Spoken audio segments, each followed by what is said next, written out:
Hey everyone, for this video, I will show you how to add a custom domain on Payhip.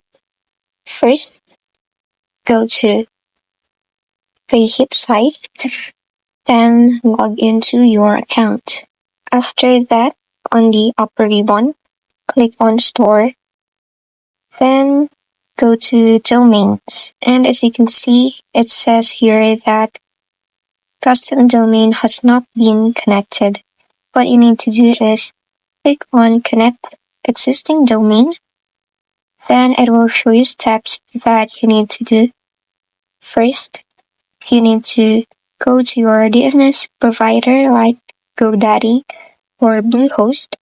Then once you get your domain, you can find the instructions from your DNS provider.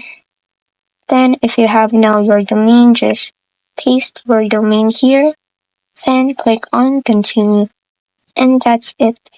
You are now able to add your custom domain to Payhip. This video helped you. Don't forget to like, subscribe, and hit the bell icon.